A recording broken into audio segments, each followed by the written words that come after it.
Ninguém respira. Que essa câmera tá torta. E é isso que dá pra agora. É isso aí. Ei, gente, eu sou a Maria Trica e esse aqui é o meu espaço de piração, experimentação e muitas outras coisas. Inclusive essa.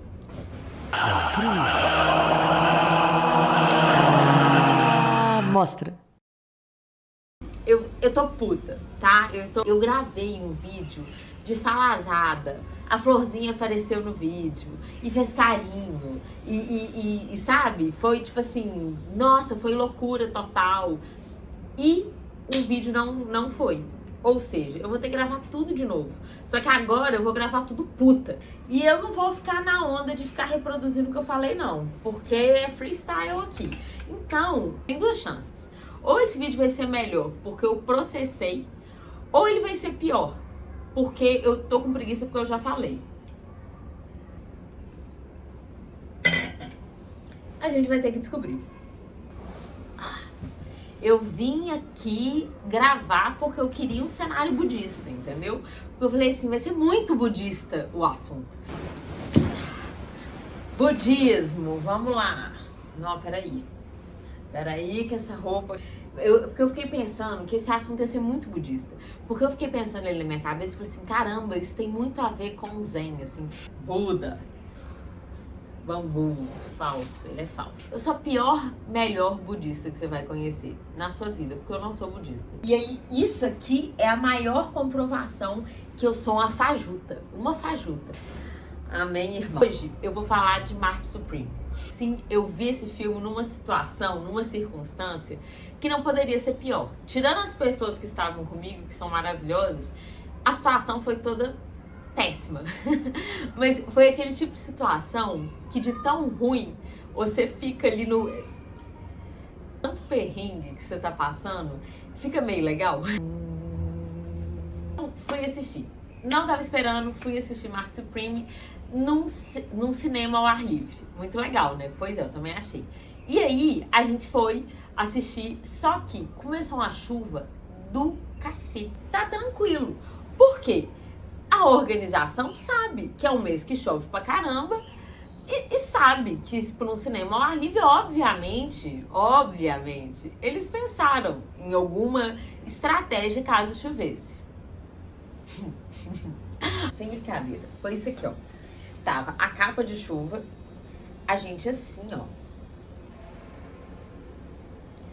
Assim, porque a capa ficava assim, de plástico e muita chuva rolando.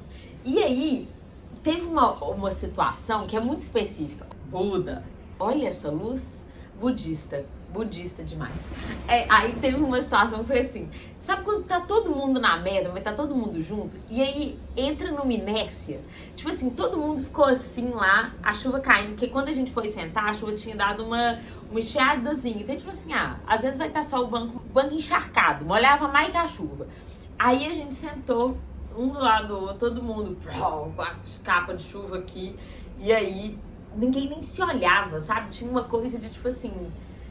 Eu ficava pensando assim, por que a gente não sai dali? E eu tenho certeza que todo mundo tava comigo, tava pensando a mesma coisa. Mas ao mesmo tempo, ninguém ia ser o primeiro a falar assim, que programa, que furada, vamos embora.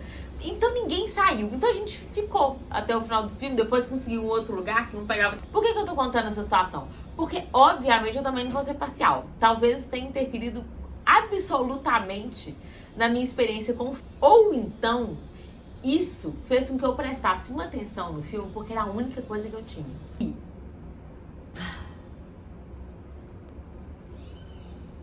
eu achei o filme muito ruim mesmo, assim. E tá sendo um sentimento que cada dia que passa o filme fica mais amargo na boca, assim. Buda. Não é sobre se você gosta ou não de um filme. Se um crítico escreve sobre isso, ele é um péssimo crítico, porque ele não consegue olhar a coisa para além dele. O trabalho da crítica não é sobre se você gosta ou não de alguma coisa. Isso é uma parte mais interessante do processo criativo de escrever uma crítica, que é muito mal compreendida, né? Todo mundo fica falando, tipo, crítica é quem não gosta de cinema, e aí vai ficar negociando porque não sabe fazer. Tem também. Mas eu acho que o mais legal da crítica é um gesto que acontece que é você, a crítica nunca é sobre você, mas ela também nunca consegue não ser a partir de você. E lidar com essa fricção é o que eu acho mais divertido. E tentar encontrar caminhos legais e de equilíbrio entre esses dois lugares é o que mais me interessa na crítica, né? Então, o primeiro exercício legal da crítica é você olhar uma coisa para além da sua experiência pessoal. E aí, você começa a olhar pro filme, você começa a olhar para aquele corpo específico, para os formatos dele, para os elementos formais, para o conceito, para como ele lida com isso, parará. Aí você começa a colocar ele também em contexto do território, do movimento que ele participa ou não, da história do cinema, do que ele referencia ou do que ele nega. Você começa a criar redes, né, de conexões ali, ou com outras bagagens que você tem e tal. Só que em algum momento você tem que retornar a si. Porque por mais que o filme, a crítica do filme não seja sobre o que você achou, eu acho que a maneira mais honesta de fazer isso é retornar a si também para falar um pouco de como aquilo atravessou o seu corpo. E por isso que eu acho crítica um desafio, porque é muito fácil você fazer ou um gesto ou outro. Ou abrir mão totalmente de si, ou ficar muito intoxicado de si ali do processo. Então tem muita crítica que vai falar só do aspecto histórico dela, fala do filme como se fosse uma coisa isolada, sabe? Mais técnicas e quase burocráticas ali. Enquanto outras vão ser muito pessoais ali, que estão numa prepotência, numa arrogância ali, como se a pessoa fosse patrona do cinema. E existe esses caminhos entre, ou pelo menos essas tentativas desses outros lugares, que é um pouco quando você começa a tentar equilibrar as coisas. E eu gosto desse lugar. Inclusive, é engraçado porque eu fiquei lembrando que quando eu comecei a escrever crítica, o editor da revista que eu trabalhava, ele me indicou um livro que eu amo até hoje, assim, que inclusive tem um ótimo filme sobre ele, que é O Medo e Delírio em Las Vegas, do Hunter S. Thompson. E que esse cara foi um dos precursores do jornalismo bonzo, acho que é bonzo, que é um tipo de jornalismo muito legal, que tipo mistura um pouco da sua experiência com o que você tá reportando ali. Então, O Medo e Delírio em Las Vegas, o mais legal do livro é porque ele foi fazer uma matéria, eu não lembro exatamente do que era, porque isso realmente se torna a coisa mais irrelevante do todo, assim. Mas, tipo assim, foi cobrir um evento, uma parada assim, uma competição, se eu não me engano, e aí ele tava muito doido de droga. Então, o Medo e Delírio em Las Vegas é meio que ele cobrindo aquilo ali, mas somado a tudo que ele tava vivendo internamente ali. Tanto que ele tava vivendo da vida muito louca ali, quanto dos efeitos que estavam com ele ali, né? Que de alguma maneira interferiam na percepção dele. Então é muito interessante, porque é um jornalismo que não tenta ser imparcial, mas que cria outros caminhos pela sua imparcialidade, entendeu? Não fica só ali sobre a sua opinião, cria atravessamentos mesmo. Muito legal isso de falar do Medo e Delírio em Las Vegas, porque vai ter muito a ver com o cinema que a gente vai falar dos irmãos Safdie, na verdade de um dos irmãos, né, no caso desse filme, mas eu vou falar do cinema do Safdie. Safdie? Já não sei, a gente vai ver aqui. Sadi. Tenho certeza que não fala assim. Sadi. Então, um dos irmãos Sadi. Vamos então falar sobre isso. E que vai ter a ver porque o Medo dele em Las Vegas é tanta confusão, é tanta loucura, que você já não sabe o que é viagem, o que tá acontecendo. As coisas que acontecem às vezes é mais doido do que a viagem da droga, você já não sabe diferenciar. Tudo tem um ritmo muito frenético e você começa a ter um tanto de ponta solta ali e você vai ficando perdido naquilo ali. Mas se você consegue entrar no fluxo e fluir com esse caos, você vai de repente percebendo que esse caos te conduz por umas sensações muito específicas. E aí você consegue ler a reportagem, a matéria, aquela notícia por um viés que não é só racional, mas você consegue ler aquilo com o seu corpo também. Porque a sensação do ritmo da leitura, da forma que a coisa é contada, te faz sentir coisas que te dão sensações que talvez descrevam a coisa. E aí é muito louco, porque são aquelas coincidências que a gente nunca vai saber se elas são propositais ou acidentais. Então, parece que seria impossível falar tão bem daquele universo sem ser da forma que ele falava. com o efeito do que ele falava, com o ritmo, com as loucuras. Florzinha! Vem, Florzinha! Vem! Ah! Florzinha voltou! Ih, amor! E aí, então é muito louco isso. Mas você tá brava? Você tá brava? Por que você tá brava? Interessante, eu acho que é um bom exemplo falar disso pra falar do filme. Mas vamos falar então um pouco mais dos irmãos Safdie. Eu gosto do cinema deles. Na verdade, assim, eles não têm tantos filmes ainda pra gente falar isso, né? Até que agora... eu acho uma quantidade de filmes que não é tão expressiva pra gente entender mesmo a dinâmica deles. Mas eu assisti alguns filmes deles e alguns filmes que eu gostei. Mais ou menos, assim, mas no geral gostei.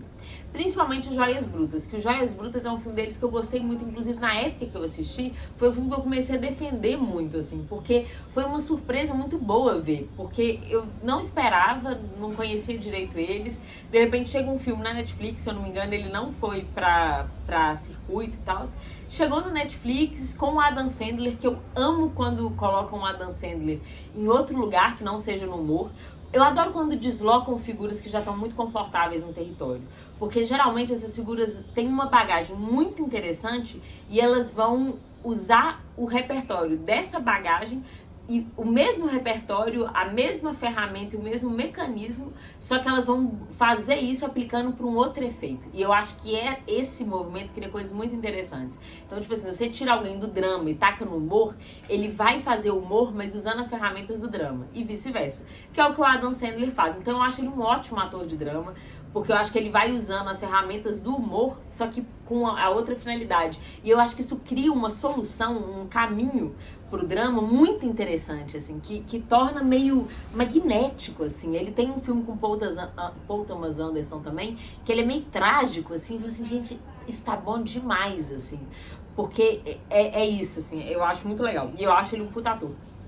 E aí, então eu fiquei muito interessada no filme, e o filme é muito legal, assim, ele tem uma coisa, que são algumas características que meio que batizaram, né, que consagraram os irmãos Safdie, que é tipo, que é esse elemento muito frenético, situações muito loucas, muito rápidas acontecendo, atravessando o tempo todo. Então você não cria um caminho muito linear com a narrativa, você tem que entrar num fluxo caótico, personagens trágicos ali, e eu acho que os irmãos Safdie têm uma coisa muito boa, que é assim, é aquele meme: tava ruim, parece que piorou. Com certeza que ele ia mudar melhor, já tava bom.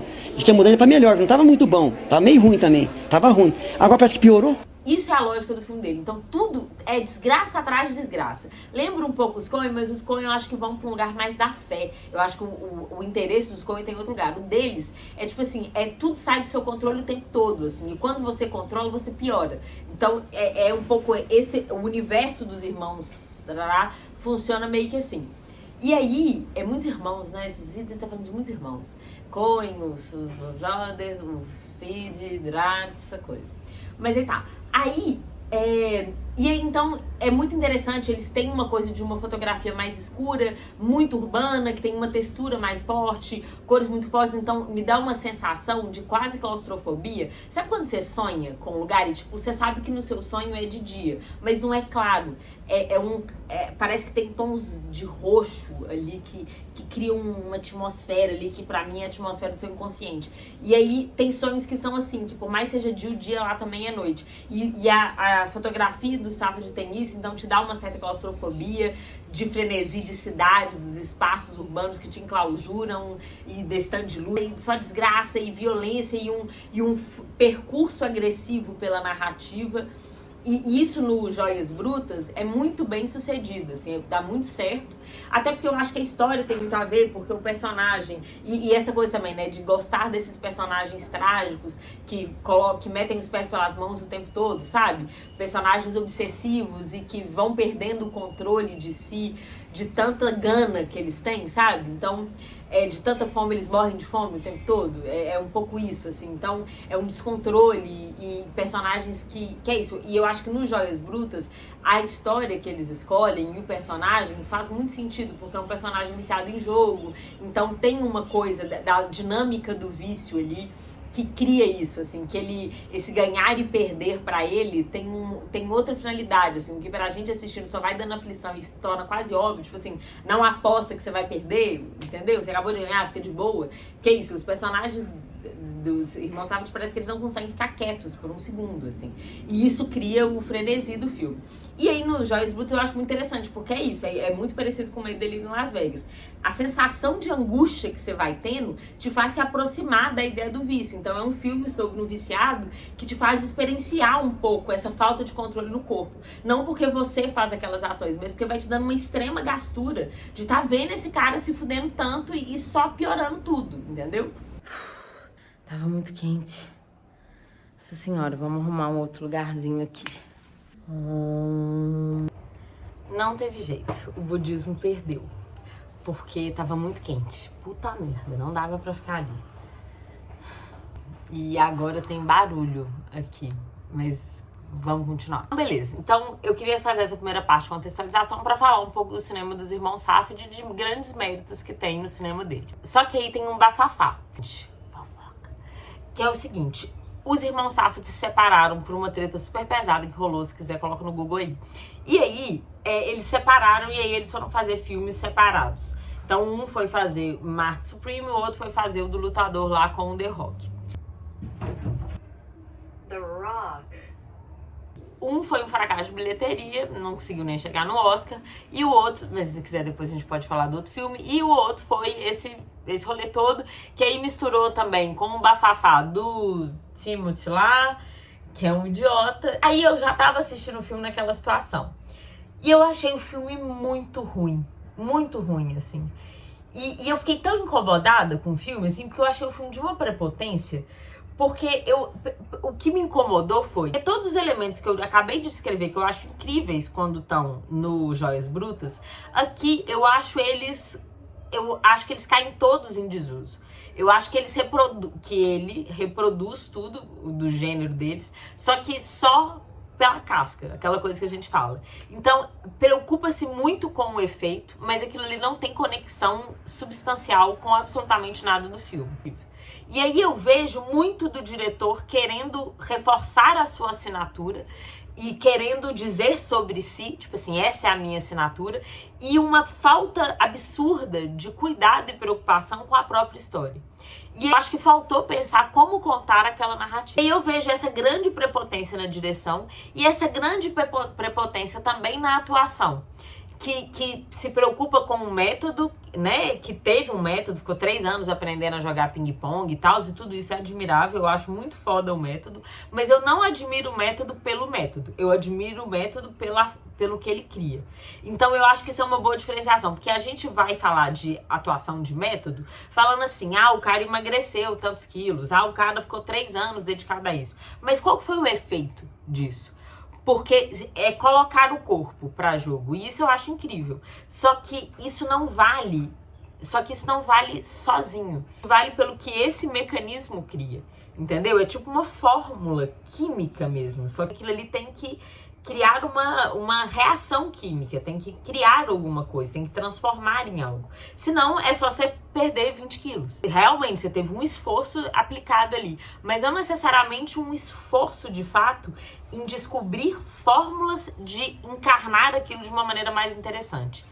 Encarnar mesmo, no sentido de dar corpo àquela coisa.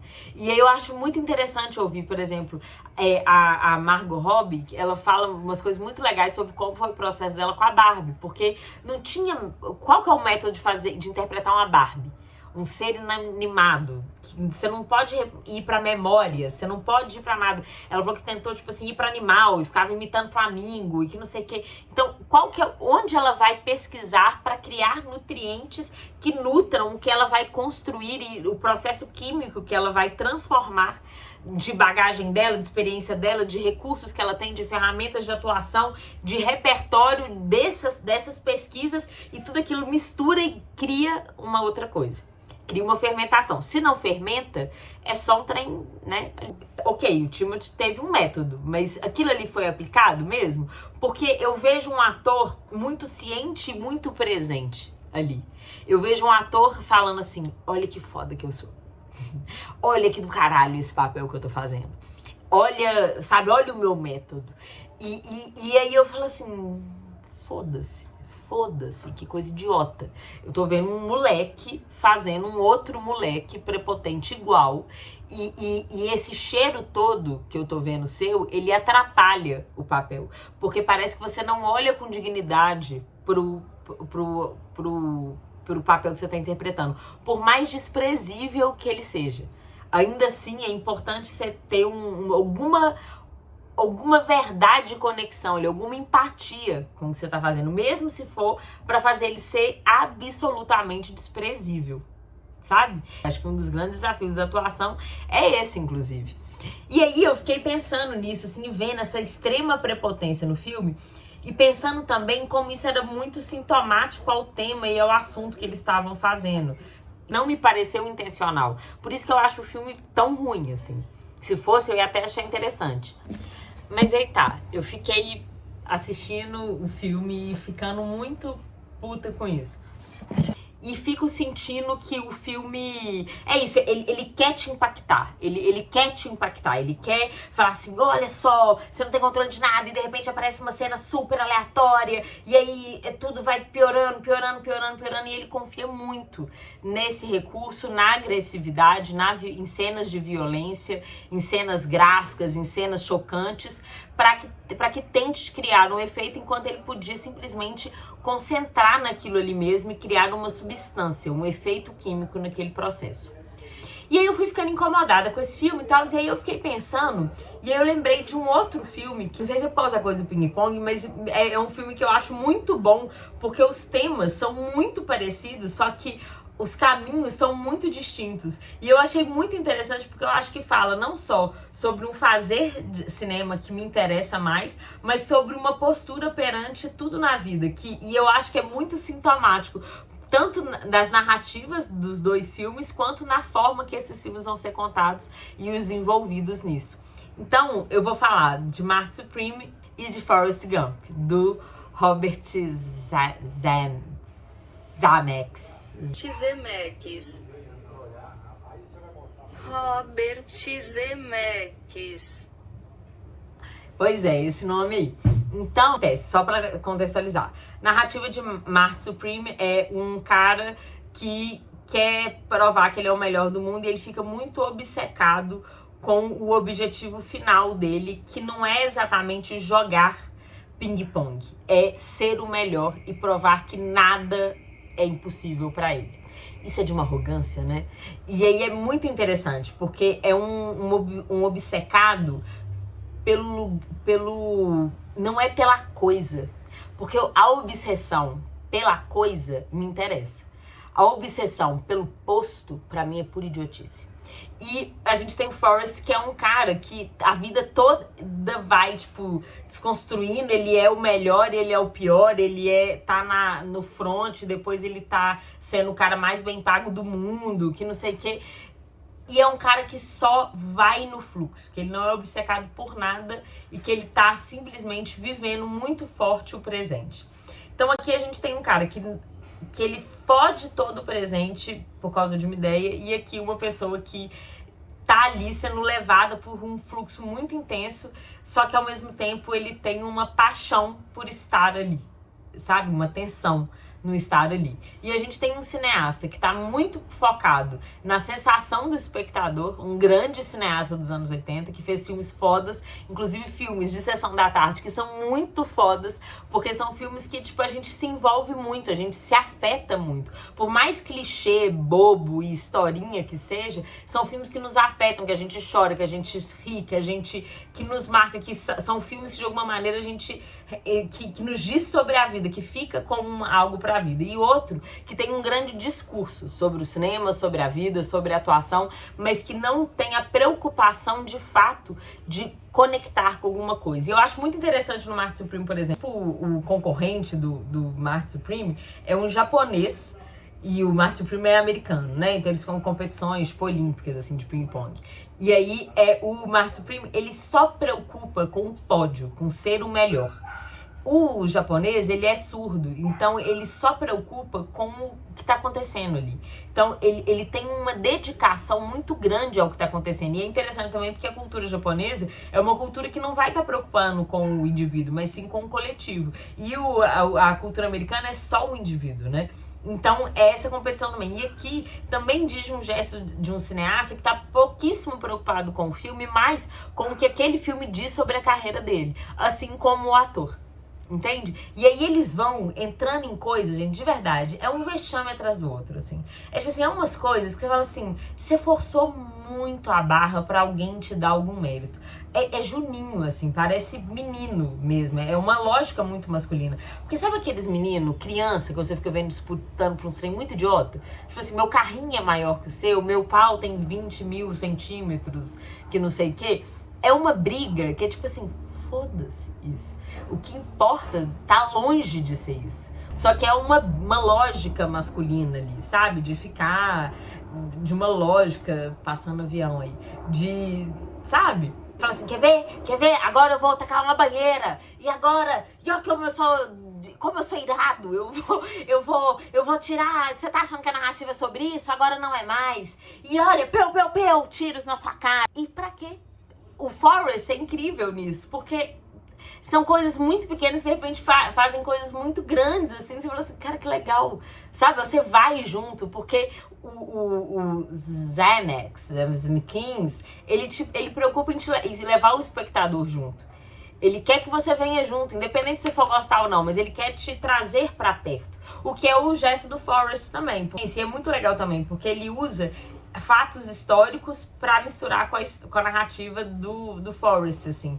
Então, o eu e o coletivo sempre juntos. Aqui não tem coletivo. Não tem nenhuma outra narrativa. Tanto que os personagens secundários são até interessantes, mas eles são roubados de cena o tempo todo, assim. Nem o diretor, nem o ator principal dão espaço para eles existirem. Então, eles são mais interessantes do que tudo que tá acontecendo, mas é conduzido de uma maneira tão assim, tem tão pouco espaço, que a gente não consegue também se conectar com outras coisas. É uma tentativa de controle o tempo todo que faz com que a gente não possa entrar no filme, só possa aplaudir o filme, só tem o pódio aqui. E aqui não, aqui te entra pra sua vida, assim, porque quando você vê o Forrest, assim, correndo e vivendo a vida desse jeito, você consegue trazer isso pra sua vida independente do que seja, assim. Você, sabe, você fica com isso, assim, a imagem do Forrest Gump pra mim é uma imagem que eu levo pra vida, assim, tipo, vários momentos eu lembro do, tipo, run, Forrest, run. Tipo assim, quando a vida tá muito louca, quando as coisas não estão fazendo sentido, quando você tá tentando ter controle e parece que não é o momento de controlar, eu lembro dessa postura. E aqui você só vê um idiota, assim. E eu não sei, eu acho até meio sintomático, porque eu acho que é muito lógica também da gente estar muito ali viciado em performance e influencer, essa coisa, tudo, porque é uma lógica hiper individualista, né? Uma lógica de sucesso concentrada no individualismo, assim, e pouco concentrada na sensação do que você tá fazendo, assim. Enfim.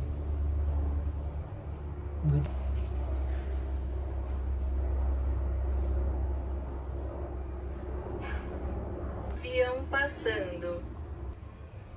Acho que por hoje chega. C'est fini. Stop. Bye. Adios. Basta. Muda Brasil. Até o próximo episódio. Buda. Trica Podcast. Trica Podcast. Podcast.